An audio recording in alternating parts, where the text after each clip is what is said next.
हाँ, आप देख रहे हैं इंडिया न्यूज़ इन खबर और मैं हूं विष्णु शर्मा। बात करेंगे श्रीलंका में जो ब्लास्ट हुए हैं उनको लेकर। जो श्रीलंका की सरकार ने माना है कि तौहीद जमात जिस संगठन की बात की जा रही थी वही इसके पीछे जिम्मेदार है। कैसे सुसाइड बॉम्बिंग की गई और कैसे इसके तार भारत से सीधे सीधे जुड़ते हैं और भारत में कैसे अलर्ट बढ़ाया गया वो मैं आपको बताऊंगा कि संगठन क्या है और कैसे इसने काम किया। पहले ये श्रीलंका के मिनिस्टर है रंजीता सेनरत्ने, इन्होंने बोला है कि नेशनल तौहीद जमात जो आउटफिट है वही इस ब्लास्ट के पीछे, जो ईस्टर पर ब्लास्ट हुए 290 करीब लोग मर गए, वो जिम्मेदार हैं। मैं आपको बता दूं कि श्रीलंका के जो प्रेसिडेंट हैं उन्होंने आधी रात से ही इमरजेंसी घोषित कर दी है देश में। अब एक बड़ी बात कि कैसे भारत को कैसे अलर्ट किया गया। इंडियन कोस्ट गार्ड के सोर्सेज ने बताया है कि कोस्ट गार्ड को हाई अलर्ट पर रखा गया है। मैरीटाइम बाउंड्री जो हमारी श्रीलंका के साथ जुड़ती है, वहाँ जो शिप्स और मैरीटाइम सर्वेलेंस एयरक्राफ्ट डोनियर वहाँ डिप्लॉय कर दिए गए हैं। जो बॉर्डर है उस पर ख़ास तौर पे जो भी समुद्री बॉर्डर है, ऐसे किसी भी सुसाइड बॉम्बिंग अटैम्प्ट को रोकने के लिए जो श्रीलंका की साइड से भारत में हो सकता है।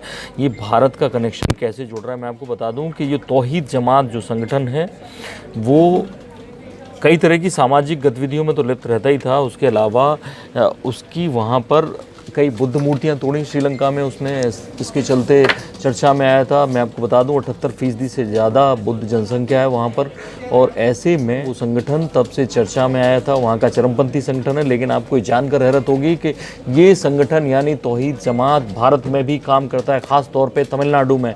और जो बाबा रामदेव के प्रोडक्ट्स पर इसने डिमांड की थी। हालांकि भारत में अभी तक कोई बड़ी शिकायत नहीं है जिस तरह की बात थी कि चरमपंथी जो मामलों में शामिल रहा हो, लेकिन ये लगातार जो एजेंडे पे काम करता है। बाबा रामदेव के खिलाफ फतवा इशू किया था उनके प्रोडक्ट्स के खिलाफ। फिर एक बार ये लोग मनमोहन सिंह से भी मिले थे आरक्षण को लेकर, सोनिया गांधी से भी मिलने की बात की, उनका कोई फ़ोटो नहीं मिल पाया। या फ़ोटो देख रहे हैं जो तौहीद जमात के लोग हैं, जो भी मुस्लिम से जुड़े मुद्दे हैं, चाहे समान नागरिक संहिता का विरोध करना हो, मुस्लिमों के लिए आरक्षण मांगना हो, उनके लिए मस्जिद या बुरके जैसे जो भी इश्यूज़ हैं जिन पे बहस होती है, 3 तलाक, उन सब में ये बढ़ चढ़ के हिस्सा लेते रहे हैं। तमिलनाडु में ही नहीं देश भर में काम करता है, लेकिन तमिलनाडु में इसकी काफ़ी ज़्यादा जो गतिविधियाँ हैं रहती हैं। और ऐसे में भारत में जो तमिलनाडु की सीमा जहाँ श्रीलंका से लगी हुई है वहाँ पर अलर्ट घोषित किया गया है।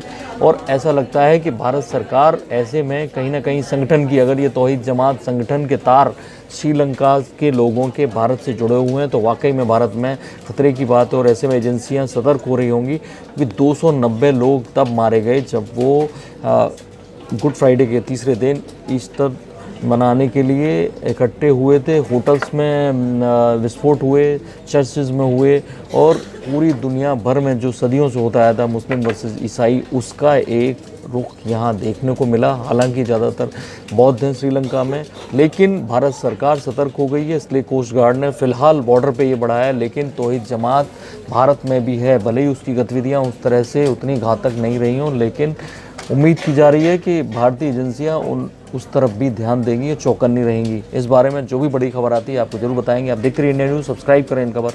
थैंक यू, नमस्कार। इन खबर चैनल को सब्सक्राइब करें और बेल आइकन दबाना ना भूलें।